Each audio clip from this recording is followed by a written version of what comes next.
Okay, so it looks like the big PlayStation 5 exclusive for 2021 has been delayed to next year, according to Jeff Grubb, which put out a rumor the other day saying, hey, this is what he's been hearing. He didn't make it seem as if it was absolute 1000% and everything, but he seemed very sure that this was the case. Now, to follow up on that, Mr. Jason Schreier over there at Bloomberg has also reported and corroborated the story from Jeff Grubb that there will be a delay of Horizon Forbidden West into 2022. Here is what Mr. Jason Schreier had to say here. Sony has delayed the PlayStation exclusive Horizon Forbidden West to the first quarter of 2022, a source tells Bloomberg, confirming a rumor shared by Jeff Grubb yesterday, the latest in the video game industry's cascade of 2021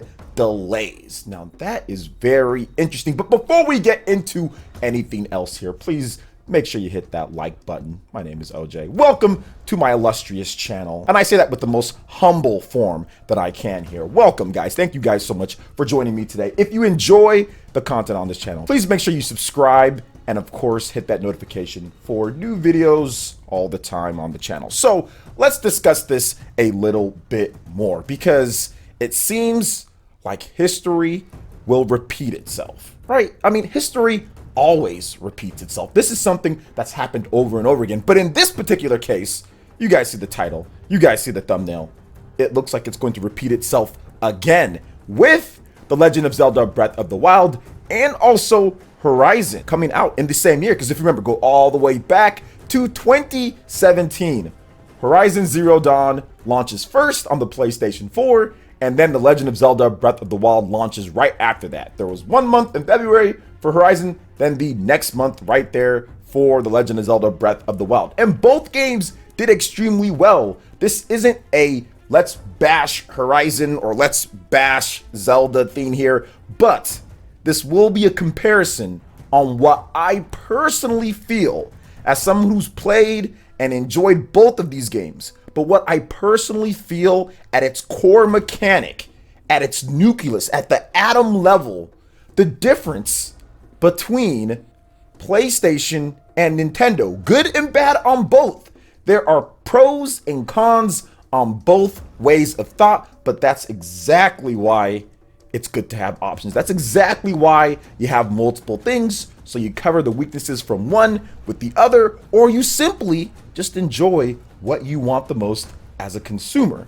But for me personally, seeing this delay of Horizon Forbidden West to next year and potentially it being matched up alongside The Legend of Zelda, which obviously it draws some inspiration from, and definitely with Forbidden West drawing more inspiration from The Legend of Zelda Breath of the Wild, obviously there's going to be some comparisons with the two and everything. There's going to be people that say, well, this is better or that is better, whatever the case is. But for me, like I said, at the nuclear level, the DNA of what these companies do, this is why, for me, I'm so much more excited for The Legend of Zelda Breath of the Wild 2 or the sequel or whatever the case is.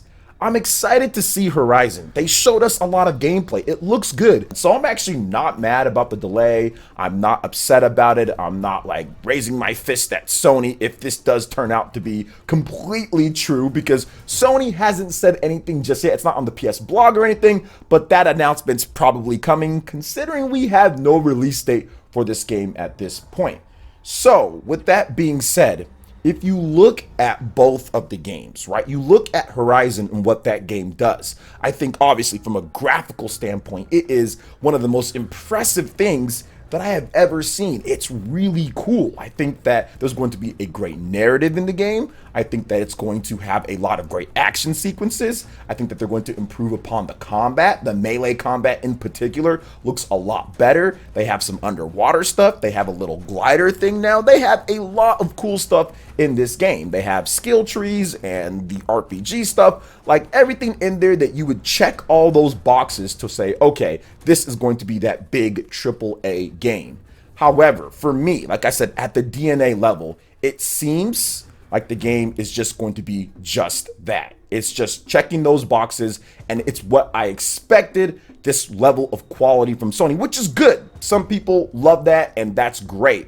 But it's kind of the things that I've been noticing when I talked about with my other PlayStation games that I purchased for $70, and was just like, okay, well, what's the extra for? Is it just for the graphics or whatever, right? So for me, it's not bad. It's not bad at all. And people who want to spend the money on that, that's completely cool. Like, I have no issue, no problem with that whatsoever. I'm simply talking about from my own personal thought process.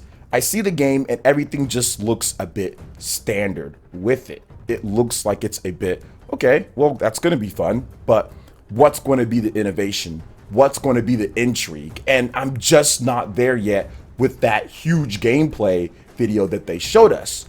Whereas we got 1 minute, about a little bit over a minute of gameplay and story setup for The Legend of Zelda Breath of the Wild 2 with that E3 trailer. There was that teaser trailer beforehand back in 2019, but that wasn't much. But with the E3 stuff, we actually got some gameplay, and I was just absolutely floored. My mind went insane with the possibilities and what's going to happen, because the trailer was so intriguing. There wasn't a lot of information that you first see, but once you start breaking it down, you're like, okay, well, wait a minute. What happened to his hand, right? There's something crazy going on with his hand, and even up to his face. They didn't show his face.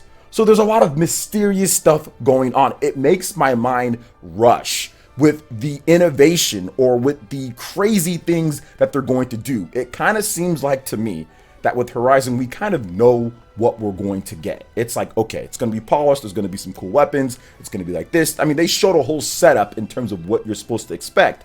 But with Zelda Breath of the Wild, just like it was with the first one, and that's why I say history repeat itself, because I bought both of these games, you know, and played both of them, my mind just went crazy with the possibilities in combat and what you can do with these systems in Breath of the Wild. And it looks like that same intrigue, that same type of style, that same type of, whoa, I can't believe somebody did that with all the different stuff that was in the first game is going to be in the second game. And then you also have the whole sky area, right? Okay, well, hold up. You've got the ground in terms of what you're doing there, but now there's going to be whole sky areas. And how does that factor into the story? Is there a time skip in there? Because you go from your arm being all jacked up there to your hair being long and you flying and it looks like you're waking up from something. So there's just so many layers of intrigue that you can put in there. And I'm sure with Horizon Zero Dawn, there's going to be that. The game had a great story. I think the game's story was probably better than what Legend of Zelda's story was told in the game, just by setting things up. But the intrigue in terms of what happens and what could happen and how Link gets his abilities and what's going on, even though it's like the 5 billionth time, what's going on with Zelda? Is she going to be playable? Is she not? Does she have more of a role? Like, all of that is just so crazy. Even when Link turned into water and then was able to go to the top and go through solid objects, then look upon when he's up in the sky. To me, that just shows, like I said, the difference in terms of what Nintendo does and what Sony does with their games.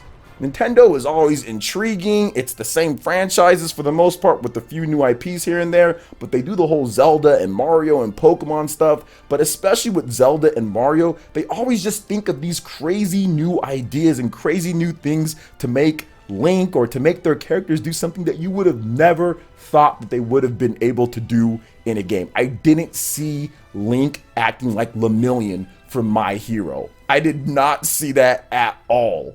And here we are at this point. So like I said, it's not a bad thing with Horizon. And I'm not trying to be anti-Sony or hate when it comes to Horizon Forbidden West. I'm really not trying to hate on the game at all. I think it's going to be beautiful. I think it's going to be great.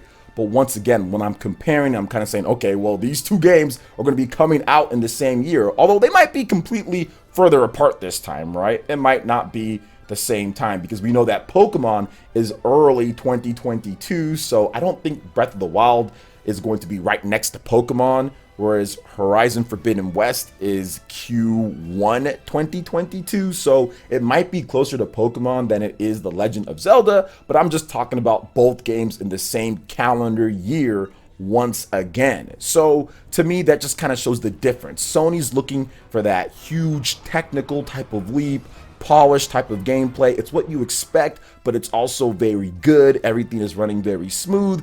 And while you're going to get some narrative surprises in there, gameplay wise, nothing's really going to surprise you too much from what I've played with Sony for the past decade when it comes down to it. But that's just me. Some people obviously think differently with that. But with Nintendo, yeah, things obviously aren't as graphically as good, right? Horizon definitely looks way better, along with Sony's other games. And yeah, maybe the frame rate isn't going to be as high. They don't have that type of stuff that people are looking for when it comes to the core gamers.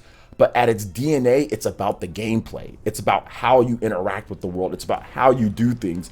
And it just captures my imagination like insane. It just makes me think with so many different theories and so much different stuff that's going on. That's why you see a million theory videos on The Legend of Zelda Breath of the Wild and about almost 0 theory videos on Horizon Forbidden West, because there's not really anything to theorize about. Sony did a good job in terms of what they're supposed to with showing the game and telling you kind of this setup. I mean, you can theorize about what's going to be with the story or what's happening because it looks like it's going to follow in what Sony's always been doing. So to me, that's just kind of the difference between the two.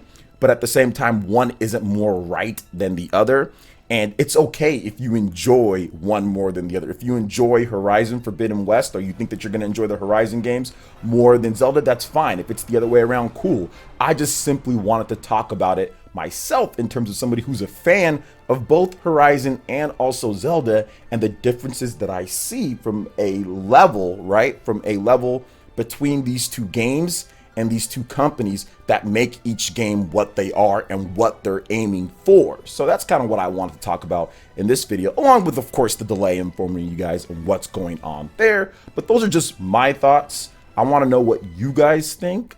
Let me know in the comment section below. All right, guys, that wraps it up for this video here. Check out the links in the description. I've got a Twitter page. Go ahead and give me a follow on there. I'd really appreciate that. Also, make sure you hit that like button on this video and share it if you can. Thank you so much for watching, and we'll catch you for the next video. Peace.